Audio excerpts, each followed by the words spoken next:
네, 어느새 2016년이 다 갔습니다. 2017년 정유년 새로운 해가 시작되었습니다. 그리스도인들은 이렇게 새해가 시작될 때 예수님의 재림이 더 가까워졌다고 생각할 수도 있어야 합니다. 또한 각자가 어떤 의미에서는 그 생명이 닿을 때가 점점 가까워졌다라고 그렇게 생각할 수도 있을 것입니다. 그러나 이것은 우리가 기독교의 관점으로 봤을 때 결코 아쉬움과 슬픔이 아니라 진정으로 참되며 영원한 기쁨을 누리는 그 때를 하나님 우리에게 약속해 주셨기 때문에 우리는 겉으로는 우리의 겉사람이 늙어지고 그래서 좀 마음 한편으로는 불편할 수도 있고 또 여러 가지 연민의 마음이 들 수도 있고 애처로운 마음이 들 수도 있지만 그러나 사실은 더욱더 하나님께로 가까이 나아갈 수 있는 은혜의 어떠한 세월들이 흘러가고 있구나 라고 우리가 생각해 볼 수 있다는 것이죠. 자, 또 한편으로는 2017년이 우리에게 마지막 해가 될지 그 누가 알겠습니까? 적어도 성경적인 관점에서는 하나님께서 즉 예수 그리스도께서 오늘이라도 내일이라도 이 땅에 재림할 수 있을 것이라고 늘 말씀하고 있어요. 또 우리 각 사람으로 놓고 본다면 우리 각 사람이 올해가 마지막 해가 될지 그 누구도 장담할 수는 없습니다. 어제도 우리 가족끼리 모여가지고 그런 이야기들을 나눴어요. 한 해 동안 우리가 다 얼굴을 마주하고 같이 이렇게 저녁 식사를 하고 살아있다는 자체가 얼마나 은혜인지. 어떠한 가정에는 가족들을 잃은 사람도 있고 큰 재난을 만난 사람도 있을 것이고 여러 가지 다양한 일을 겪을 텐데 하나님의 은혜 속에서 우리가 지금 이렇게 믿음 안에서 함께 은혜 속에서 우리가 저녁 식사를 할 수 있도록 은혜 주신 것을 감사하자 이런 이야기를 함께 나누었습니다. 정말로 그렇습니다.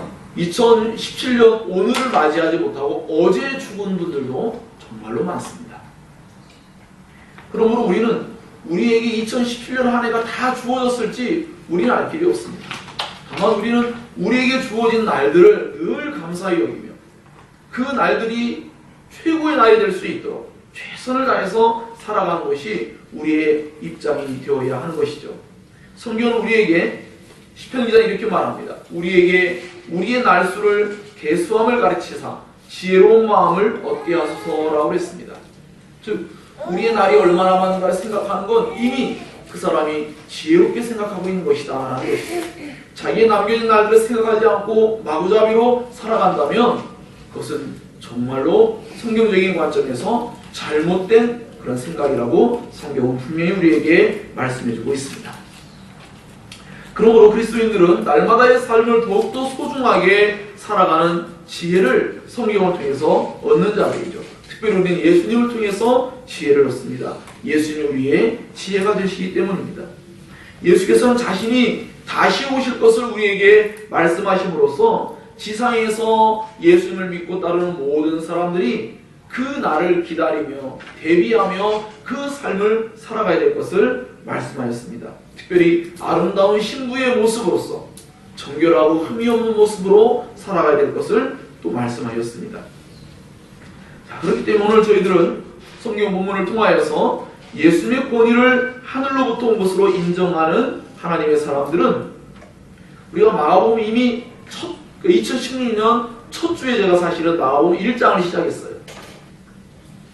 그리고 2017년 왔을 때 11장 이제 하게 되었습니다. 1장 15절에 보면 이런 말씀이 있습니다. 때가 찼고 하나님의 나라가 가까이 왔으니 회개하고 복음을 믿으라 라는 말씀이 기록되어 있습니다. 때가 찼다는 거죠. 하나님의 복음이 온 세상에 전파됐고 온 세상에 회개하여 하나님께로 돌아올 수 있는 은혜의 시대가 열려있다는 것을 말씀하고 있습니다. 그러므로 우리는 오늘도 여전히 하나님의 때를 바라보면서 우리의 현재 남겨진 이 날들을 소중히 여기고 늘 복음을 믿고 늘 주님께 회개하며 돌아가며 또 돌아가며 그 하나님의 은혜 가운데 우리는 살아가야 될 것을 늘 생각해야 하는 것이죠.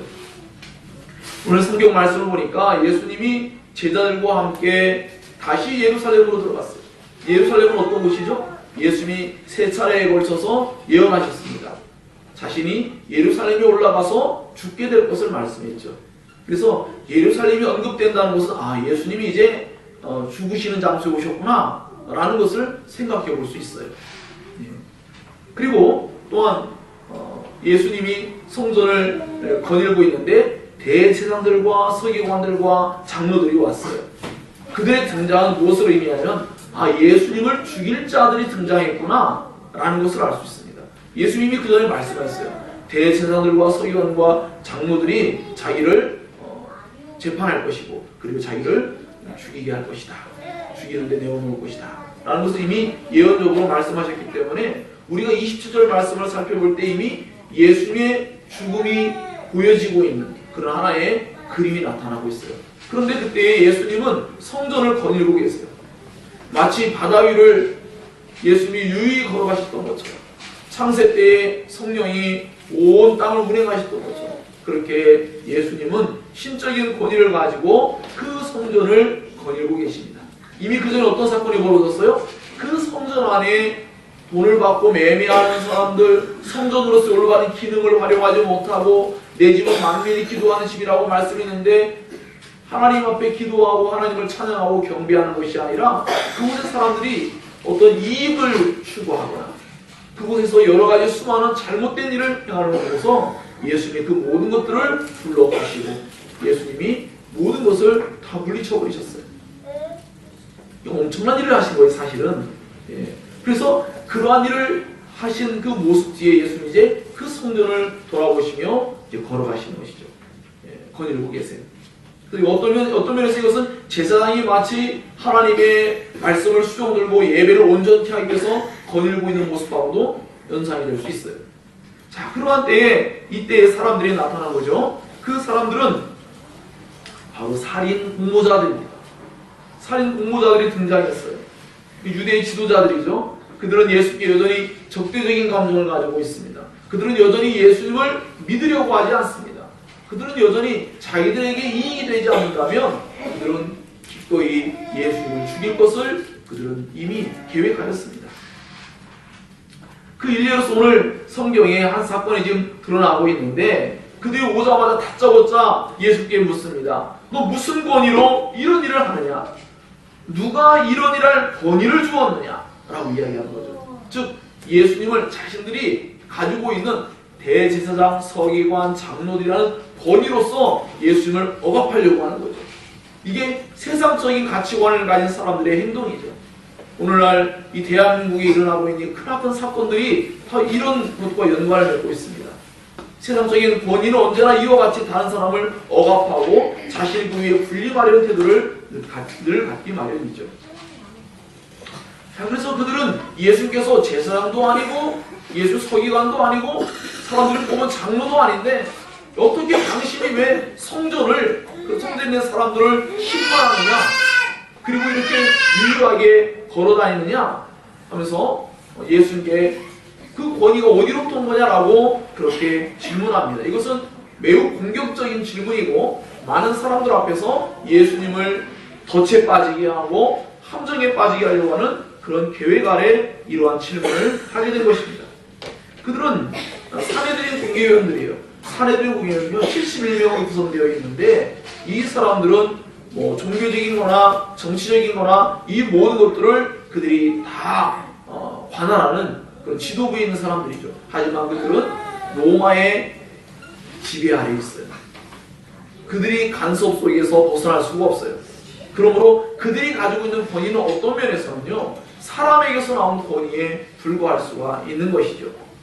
그러므로 어떤 면에서는 예수님이 거꾸로 물어야 될 질문이에요. 야, 너희들 무슨 권위로 이런 일을 하느냐? 누가 이런 일할 권리를 주었느냐? 라고 주님이 물으셔야 되는 내용을 그들이 말하고 있습니다. 자, 그래서 저는 누가 권위자인가를 한번 생각해 보았습니다.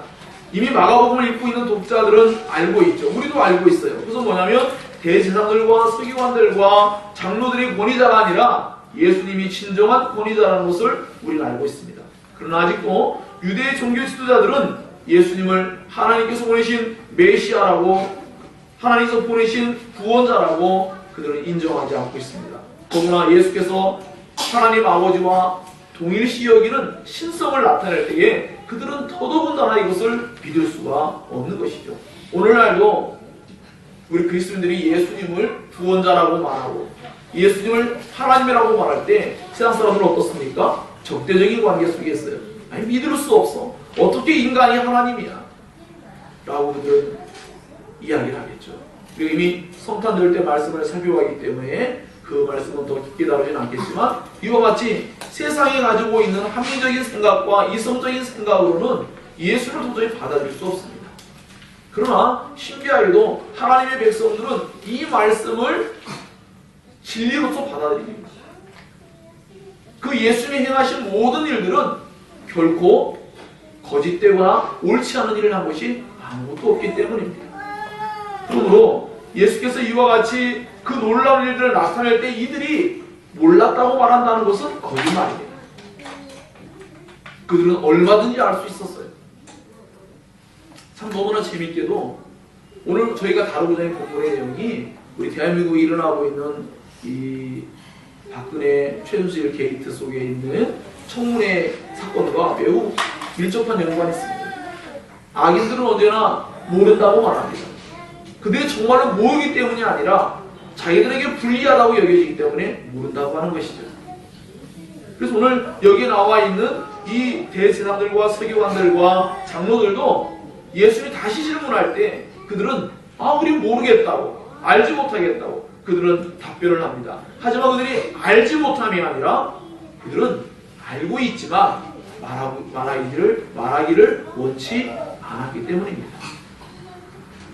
자, 그래서 그들은 예수님께서 제사장도 아닌데 성전을 정화하고 심판하는 그러한 일을 행하시는 것을 보고 그 예수님에 대해서 자기들이 가지고 있는 인간적인 사람에게서 온 권위를 가지고 신적인 권위를 가진 예수님을 판단하고 재판하려고 하고 있어요. 그들은 영적인 소경들입니다.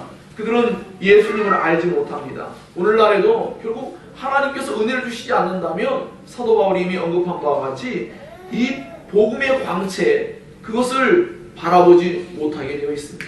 왜 그렇죠? 세상에 미혹되어 있는 거죠. 세상의 수많은 것들에 이미 마음이 빼앗겨 있는 사람은 결국 예수님을 알아보지 못합니다. 여러분이 지금 예수님을 알아보고 있다는 자체가 얼마나 엄청난 은혜인가를 우리 오늘 성경을 통해서 알아야 됩니다. 그렇지 않으면 이 대제사장들과 서기관들과 이 장로들이 그 누구보다도 하나님을 잘 알고 있는 사람임에도 불구하고 그들은 정작 예수님이 하나님이심을 모르고 있기 때문이죠. 그것은 하나님이 그들에게 눈을 열어주지 않았기 때문입니다. 왜 그렇죠? 그들이 마음속에 이미 악을 가지고 있고 하나님을 믿고 따르려는 올바른 모습이 전혀 없습니다. 그들은 가지고 있는 것을 가지고 자기들의 이익을 삼으려고 하죠. 그래서 그들은 눈이 멀어버립니다. 그래서 그 권한과 권위를 올바르게 사용하지 않죠. 오늘 제가 주보에도 이미 기록해놨지만 마틴 로이드 존스라는 목사님이 이렇게 말씀했습니다. 직무 자체에 내재하는 권위란 존재하지 않습니다. 권위는 인간 안에 내재하신 성령님의 임재입니다 라고 했어요. 그러니까 결국은 사람에게서 온 게 아니라 하나님에게서 모든 권위가 있어요. 성경적인 견해를 따진다면 대통령도 마찬가지고 모든 고위 관리들도 하나님에 의해서 세워진 겁니다. 하나님의 모든 걸 섭리하고 주관하십니다. 그래서 그리스도인들은 비록 우리에게 부당하다고 여길지라도, 즉 1세기 당시의 성도들은요 로마 황제에 의해서 죽임을 당해야 했습니다. 하지만 그 로마 황제를 칼로서 무찌르기보다는 그들은 진리의 말씀을 순종하며 예수의 뒤를 따라서 그들은 기꺼이 죽음으로써 자신들의 신앙의 그 순결함을, 거룩함을 드러냈습니다. 그러면서 오히려 사도 바울은 이렇게 말했습니다. 위에 있는 위정자들을 위해서 기도하라고 했습니다. 하나님은 모든 사람들이 구원받기를 원하신다고 말했습니다. 그런 악인조차도 구원받기를 원하신다고 말씀하신 것이죠. 그래서 그들을 위해서 기도하라 그랬습니다. 그러므로 우리는 악한 위정자들, 대통령이라 할지라도 그 누구라 할지라도 우리는 그들을 위해서 기도해야 합니다. 다만 그들의 죄값은 치러야 하겠죠. 용서와 그들의 죄값을 치른 부분은 분명히 다른 것입니다. 자, 그런데 이와 같이 하나님이 주신 권위를 하나님에 의해서 올바로 사용하지 못하는 사람들은 언제나 다른 사람들을 억압하고 자신들의 이익을 위해서만 사용하기 때문에 그들은 눈이 멀어버립니다. 여기 나와 있는 이러한 지도자들이 바로 그런 모습을 나타내고 있습니다. 그래서 이 사람들은 죄인을 구원하시고자 하는 하나님의 은혜로운 계획을 알 길이 없습니다. 비록 잠시 동안 이제 예수님께서 그들에 의해서 죽게 될 것입니다. 그러나 그것은 하나님의 은혜로운 구원 계획 속에 포함된 일이었습니다. 하나님의 주권을 떠나서 하나님의 권위를 떠나서 일어나는 일은 아무것도 없습니다. 그래서 사실 어제 우리 이야기하면서 가족끼리 그런 얘기했어요. 우리 믿음이하고도 이야기하다가 교육 제도가 바뀌든 여러 가지 것들이 이리저리 바뀔 때 학생들이 적응하지 못하고 불평할 수밖에 없는 여러 가지 일들이 있을 수 있어요. 그러나 그 모든 것들도 하나님의 권위와 주권과 섭리 안에 있음을 인정하게 될 때 우리는 비로소 불평이 아니라 인간적인 꾀를 쓰기보다는 하나님께 감사하며 그저 최선을 다해서 열심히 공부하고 열심히 삶을 사는 것, 그것이 우리가 해야 될 일이라는 것을 함께 이야기를 나누었습니다. 이와 같습니다. 이러한 것을 알지 못하는 사람들은 언제나 하나님께 불평하거나 인간적인 꾀를 내거나 자신들이 하는 모든 일이 올바른 줄 알고 있지만 하나님 앞에서 올바르지 아니한 것이 너무도 많이 있습니다. 오늘 성경을 보니까 이제 세례 요한도 이미 목이 잘려 죽었습니다. 그러나 그것도 하나님이 허용하신 것이고 빌라도에 의해서 예수님이 심판을 받게 되지만 그것조차 허용된 것입니다. 참 너무나 신기하게 제가 의도한 건 정말 아닌데 저희가 예배 시간에 함께 다루고 있는 제네바 신학문답서 오늘 빌라도가 등장했죠. 재판받는 문제가 나왔어요. 오늘 본문 말씀과 딱 맞고 이따 오후에 또 기독교강의를 하게 되는데 그 기독교강의 오늘 주제가 뭐냐면 바로 하나님이 권위를 주신 그 목사와 교사들에 대한 내용들을 함께 다룰 기독교강의 4분의 그 3장에 있는 내용들이에요. 너무나 신비하게 이 세 가지가 지금 다 맞물려 있어요. 그런데 이와 같이 이 종교 지도자들이나 자신들이 원하는 뜻대로 예수님을 제거한다고 해도 그것은 자신들의 뜻을 이뤘다고 생각하지만 결국은 하나님의 뜻이 이루어지는 과정에 불과합니다. 그러므로 참된 권위자는 바로 하나님이십니다. 예수님은 그들의 권위를 깨뜨립니다. 예수님은 사망과 죽음의 권세를 깨뜨리시고 다시 살아나셨습니다. 그래서 진정한 권위의 실체를 드러내셨습니다. 그러므로 누가 참된 권위자냐라고 할 때 우리는 예수 그리스도이시다 라고 우리는 분명하게 말할 수 있어야겠죠. 여러분이 세상에 살아갈 때 어떠한 사람을 만나든 간에 무엇을 하든지 간에 여러분 언제나 참된 권위자는 오직 하나님이심을 굳게 믿고 사람을 두려워하지 말고 하나님을 두려워하며 그리고 그 하나님의 사랑을 받는 증거로서의 예수님의 십자가의 대속적 죽음을 믿는 자로 하나님의 절대적인 끊어지지 아니할 사랑을 확신하면서 살아가야 될 줄로 믿습니다. 비록 이 땅에서 우리가 세례 요한과 같이 예수님의 제자들도 세상의 재판과 심판을 받을 수 있지만 그러나 참된 권위자이에서 우리도 다시 살아날 것이고 영광을 얻게 될 것입니다. 여러분도 그러합니다. 자, 그렇기 때문에 이제 예수께서 하시는 질문 속에서 우리 또다시 우리는 너무나 통쾌한 장면을 우리는 보게 됩니다. 예수께서는 적대자들에게 그 공격적인 질문들을 지혜롭게 대처하셨어요. 그 당시 랍비들이 주로 사용하는 방법이라고 성경학자들은 이야기를 하는데요. 예수께서 그들에게 다시 역으로 질문합니다. 나도 한 말을 너희에게 묻겠다. 나에게 너희도 대답해라. 그러면 나도 무슨 권위로 내가 말하는지 무슨 권위로 이런 일을 하는지 내가 너희들에게 일러주겠다 라고 말씀했어요. 예수님은 그들의 함정에 빠지지 않고 있습니다. 그들이 진정으로 예수님께 알고자 하는 것이 아니라 예수님을 함정에 빠뜨리려 하는 것을 알고 있기 때문에 예수님은 다시 역으로 질문하고 계세요. 예수님은 그들이 자신들의 질문에 대한 답을 이미 알고 있지만 그들이 인정하려고 하지 않을 때에 이것은 의도된 악의죠. 의도된 악한 뜻이죠. 그것은 회개의 기회를 저버리는 그러한 어리석은 모습입니다. 예수님은 세례 요한의 예를 들어서 질문하십니다. 세례 요한이 요단강에서 회개의 세례를 베풀었는데 그 일이 하나님으로부터 온 그러한 권위냐 아니면 요한 자신의 권위로 그런 일을 한 것이냐라고 질문한 것이죠. 그들은 매우 난처합니다. 이제 그들은 오랫동안 논의할 수밖에 없었어요. 만약에 하늘로부터 라고 하면 그 세례 요한을 왜 믿지 않았느냐, 너희들 왜 그럼 회개의 세례를 받지 않았느냐 라고 그들은 정죄받게 될 것입니다. 근데 또 만약에 그들이 그럼 사람으로부터 그렇게 됐다라고 말하려고 했지만, 그러면 모든 사람이 세례 요한을 참된 선지자로 믿고 있기 때문에 그 백성들이 다 들고 일어나게 생겼어요. 그러니까 그들은 백성들을 두려워해서 이러지도 못하고 저러지도 못하는 진퇴양난의 그런 어려운 국면에 그들은 빠지게 됩니다. 그래서 그들은 예수님을 함정에 빠뜨리려고 했다가, 예수님을 곤경에 빠뜨리려고 했다가 자신들이 곤경에 빠지는 그러한 입장에 처하게 되었습니다. 그들의 지혜는 한계가 있었죠. 그들의 지혜는 악한 것이었고 그들의 지혜는 사람으로부터 온 것이었습니다. 반면에 예수님의 지혜는 하늘로부터 온 것이요 예수님의 지혜는 진리였습니다. 세례 요한은 예수님의 사역과 연관을 맺는데요, 그것은 회개와 하나님의 나라입니다.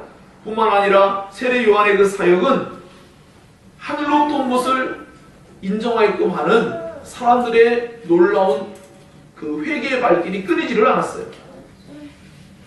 그러므로 세례 요한의 사역을 거부하는 것은 곧 중대한 잘못을 저지르는 것이라는 인식을 분명히 갖도록 해주는 것이죠. 그렇기 때문에 예수님과 세례 요한이 같은 선상에서 같은 사역의 배경을 가지고 있어요. 예수님도 회개하라고 외쳤고 하나님 나라를 증거하셨죠.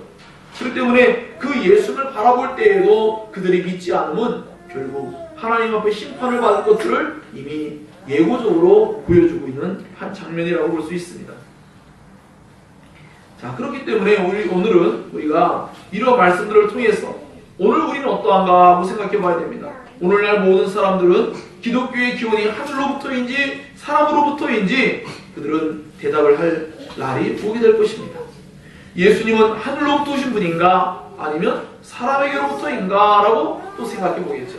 우리가 지난주에 살펴본 것과 같이 성탄 때 예수님이 성령으로 말미암아 잉태됐는데 마리아와 요셉에게서 태어난 것으로 알고 있다면 완전한 착각이죠. 예수님은 하늘로부터 오신 분이시죠.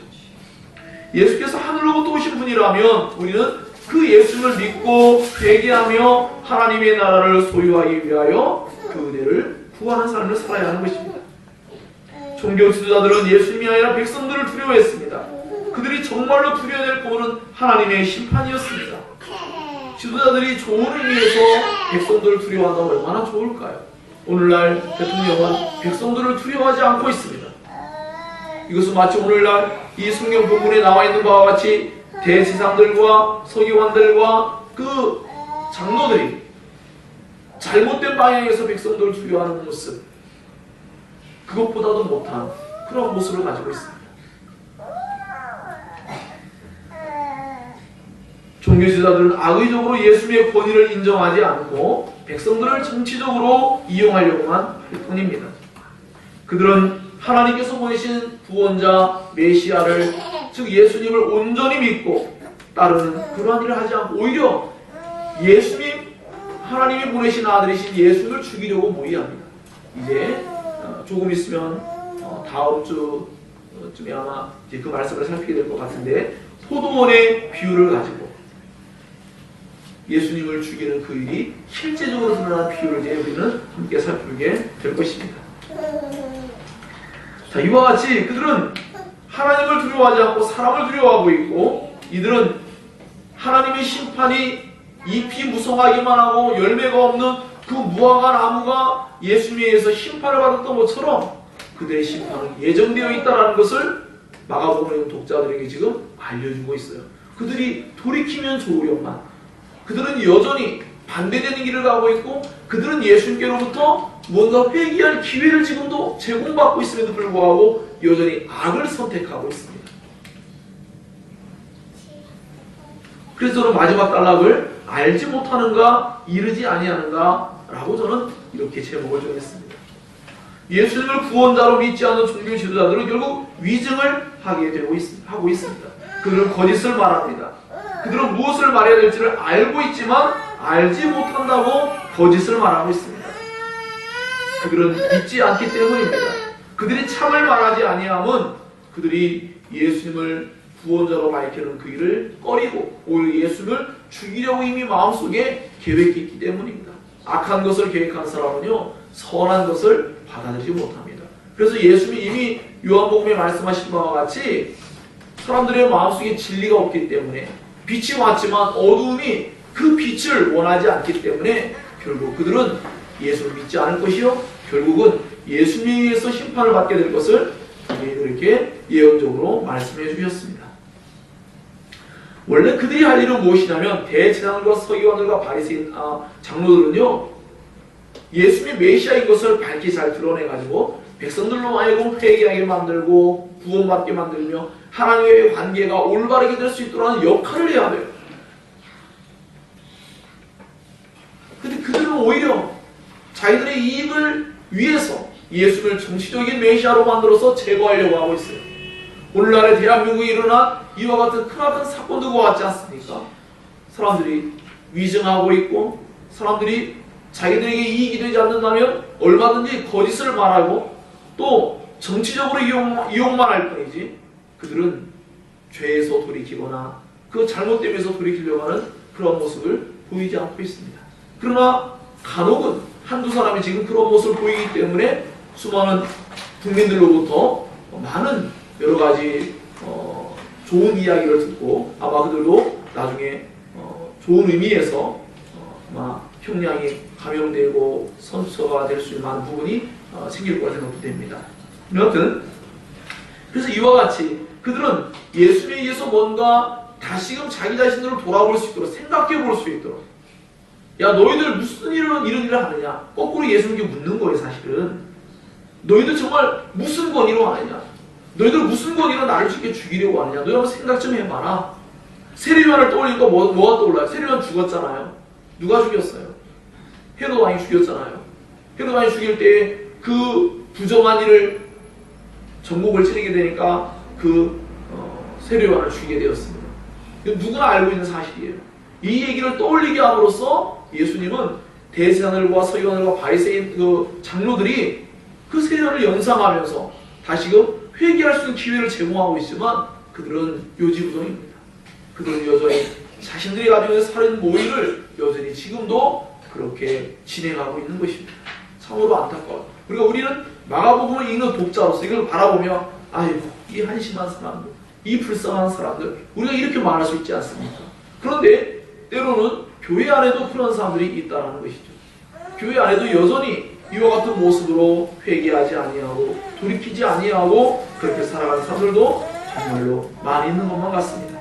청문회에 나온 사람 중에 상당수가 교회를 다니는 사람들이 있다는 이야기 들을 때 너무나 가슴이 아팠습니다. 예수님은 종교제자들의 이러한 거짓된 대답을 미리 알고 계셨기 때문에 역으로 질문하신 것이죠. 그래서 예수님은 자신의 권위를 알리지 아니하셨습니다. 그들이 알고 있으면서 말하지 않은 것처럼 예수님도 이제 알리지 아니하십니다. 예수께서 그들의 심판을 두려워한 것은 아닙니다. 그들의 간교한 계략으로 인해서 논쟁에 휘말릴 때가 지금 아니기 때문에 예수님이 그렇게 말씀하고 있는 거죠. 만일 예수께서 하늘로부터 내가 그 권위를 받았다라고 말씀하신다면 수많은 논쟁에 휩싸여서 구원 사역을 해나가는데 심대한 악영향을 끼칠 것이기 때문입니다. 예수님은 구속사역을 위해서 빌라도가 너는 어디로부터냐라고 재판할 때 물을 때 대답해주지 않으셨다고 요한복음 19장 9절은 기록하고 있습니다. 예수님의 권위를 우리 인정하고 있는가 한번 마지막으로 생각해보기를 원합니다. 우리 모두 그렇다라고 말할 것입니다. 예수님의 권위는 하늘로부터죠. 예수님의 권위는 사람에 의해서 세워진 것은 아니죠. 예수는 스스로 그 권위를 가지고 계셨습니다. 영원전부터 가지고 있던 권위셨죠. 그 권위는 사람으로서의 권위가 아니라 하나님으로서의 권위였습니다. 우린 예수님의 권위를 하나님의 권위로 받아들여야 되고 예수님의 말씀을 온전히 믿고 따라야 하며 우리 예수님의 권위가 높아질수록 우리에 대한 가치가 높아지고 있다는 것을 또한 깨달아야 합니다.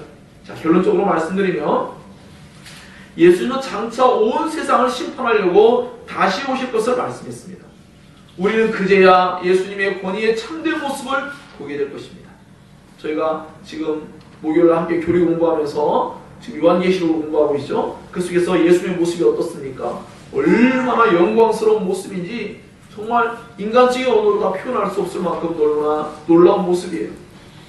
예수님은 그 신적인 권위를 온전히 행사하시는 절대 주권자의 모습을 온전하게 그 영광을 드러낼 것입니다. 예수님은 성전조차도 심판할 수 있는 절대 주권의 권위를 가지고 계신 분입니다. 아마 여러분은 몇 주 전에 말씀을 살폈던 예수님이 성전을 막 둘러부셨어요. 어떤 사람들은 예수님이 왜 이렇게 화를 내실까? 라고 할지 모르지만 저는 예수님 화내신 것에 대해서 전혀 이의를 제기할 마음이 없습니다. 예수님 화내셔도 아무런 할 말이 없습니다. 예수님 화내신 우리 같은 죄인들의 화냄은 아니기 때문입니다. 그러나 예수님이 성전을 다 뒤집어 푼다 할지라도 그것은 정당합니다. 그래서 제가 누차 말씀드리지만 조나단 에드워즈라든지 이런 유명한 훌륭한 목사님들은요, 하나님이 자기를 지옥에 던져넣어도 자기는 인정하겠다는 거예요.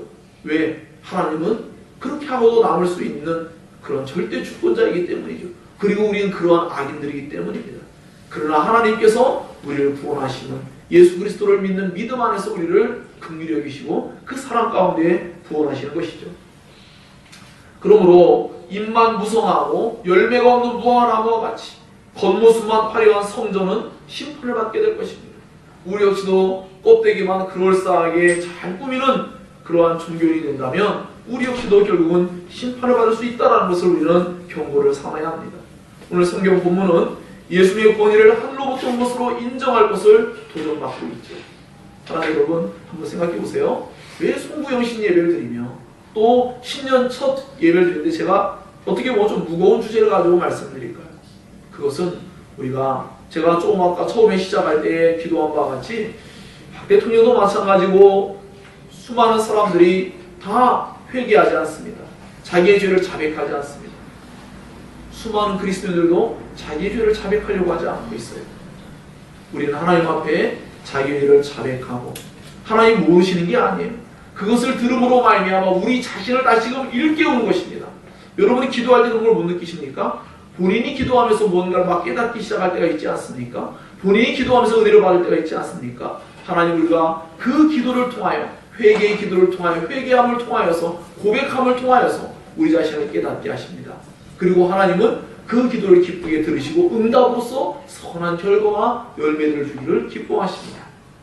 그러므로 2016년을 뒤로 할 때에 미처 여러분이 정리하지 못한 옛 과거에 잘못된 것들이 있다면 하나님 앞에 진정으로 고백하고 용서를 구하는 시간을 꼭 가지시고 2017년을 한 해를 바라볼 때에 그리스도인에게 회개는 무거운 것이 아닙니다.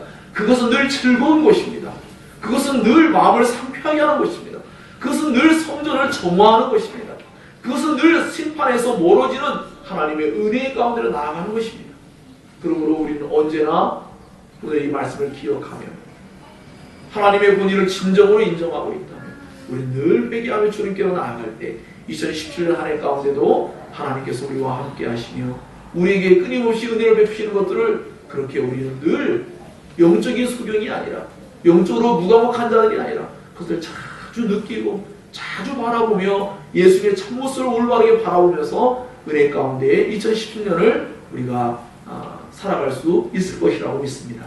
그래서 오늘 이 본문의 말씀을 여러분 잘 기억하시고 하나님의 주권을 인정하는 신앙, 우리에게 나쁜 것조차도 좋은 것으로 바꿀 수 있는 분이 하나님이라는 것을 꼭 믿으시기 바랍니다.